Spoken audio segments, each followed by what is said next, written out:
In het prachtige Emst op de Veluwe waren we, voordat de examens eind september 2019 gemaakt moeten worden, als laatste les met de opleiding BPA een heel weekend aan het kamperen om de modules Paddock Paradise, wat was ontworpen door eigenaar Angelique Hagen, en de les bodemkunde gegeven door Mark Siepman mee te beleven.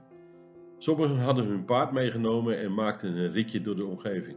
De eerste dag begon fris met een hoop grondmist en niet iedereen had het even warm gehad in zijn of haar tent. Ook de avond konden we benutten omdat er een lezing gegeven werd door Tomas Teskey, de wereldberoemde Amerikaanse holistisch dierarts die toevallig in Nederland was voor een kliniek. Omdat ik Thomas al ken uit de grijze oudheid van de rond de eeuwwisseling nog zo rustige pre-YouTube en Facebook tijd, van toen we nog via Yahoo mailgroepen discussieerden over hoe paarden te houden op een manier die voldoet aan hun natuur.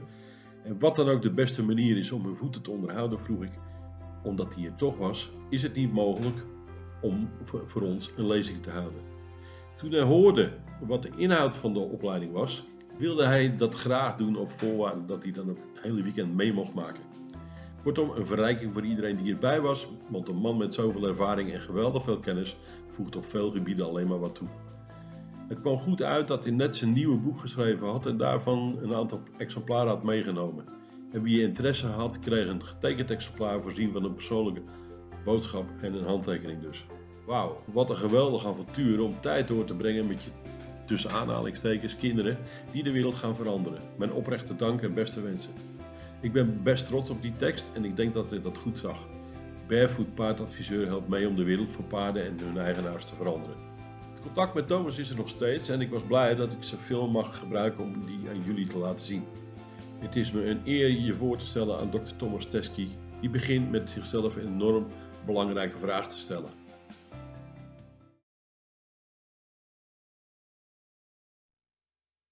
I'm just about over the cringe that happens when I think back to how many horses have died at my hands because I didn't know what to do to save them from this problem.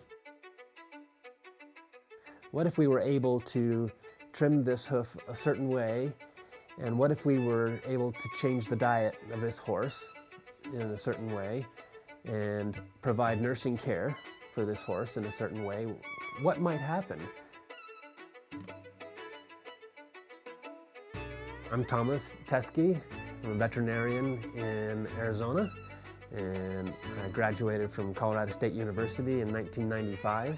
Come from a ranching background and have had horses and been around horses in all sorts of different ways all of my life.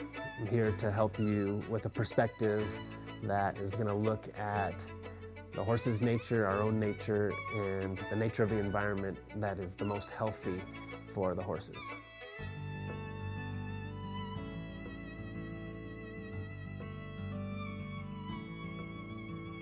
When I started to learn about natural hoof care, which didn't use conventional horseshoes, was not in favor of using metal horseshoes, I thought, how am I going to do that? This was new. This was something I had not seen or read about or ever been reported to me that it was possible. Thank goodness I was able to say, okay, show me. And when I started to look at this and started to apply some of these principles of natural hoof care, natural horsemanship, natural horse keeping, it really started to pay dividends. And natural was never a buzzword for me. Natural became what was respecting the nature of the horse. It was about respecting my nature and my curiosity to help them. It was about respecting the nature of the horse owners who were desperate at first and then just thirsty for knowledge to know what can really be done for some of these problems that they've been told time and time and time again, I'm sorry, there's nothing we can do. Well, I'm here to tell you that just because you've heard something said a certain way 5,000 times, it does not mean that's right.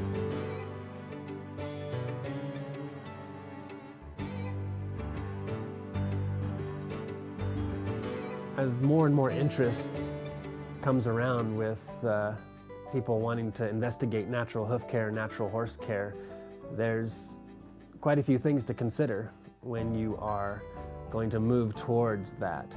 And one of those things might be removing the steel shoes from your horse's feet and giving it a go with seeing how well they can do without.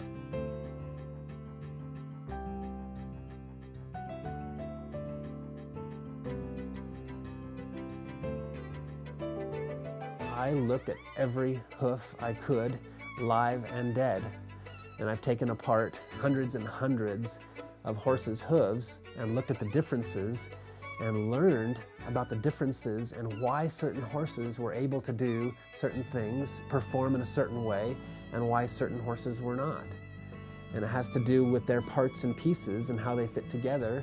It had to do with the dimensions that I was seeing, the health of the tissues that I was seeing. Although I started with the hoof and got to know so much about the way the hoof and the way it works, we are looking at so much more than that now. We are looking in the horse's mouth a lot and studying how the teeth work. And this is the other foundational part of the horse when it comes to their balance and the way they move across the landscape. So between looking at their feet and their teeth and their skeleton and their bodies and what they're eating and how we show up with them, we're starting to pay attention to some things that really matter. And it's very exciting to be a part of that, to be a part of spreading that information. Now, this is exciting information, and I would love to support you in learning it and applying it.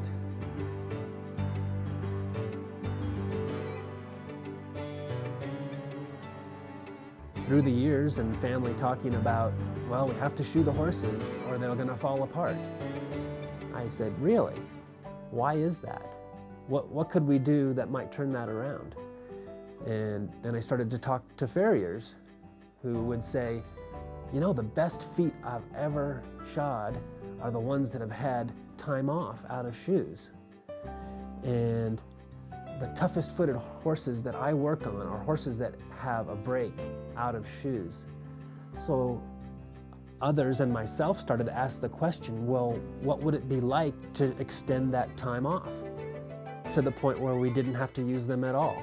And that's where we're at now. I remember one case in particular where I learned that the horse was being kept by itself. And the family had done a great job with changing the diet, with putting in a track system around their place, with doing a lot of riding and spent a lot of time with their horse.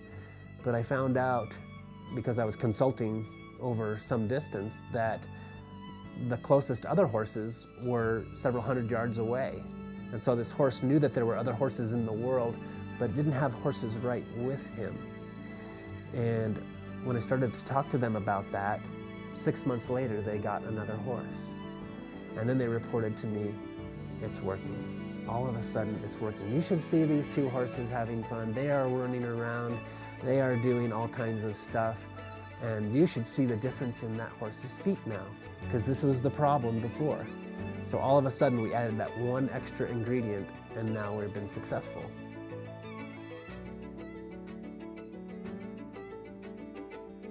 The beauty of studying feet the way we are now is by not using any saws. I can show you how to take a hoof apart using only the same tools you use to trim. I can show you how to look at all the layers in 3 dimension and how they move together.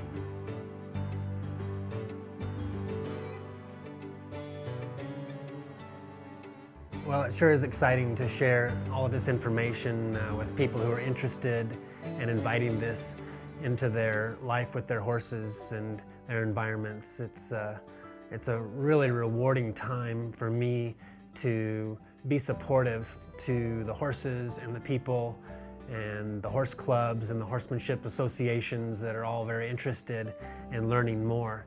And I'd love to continue to do this work and hold clinics wherever in the world the demand would take me.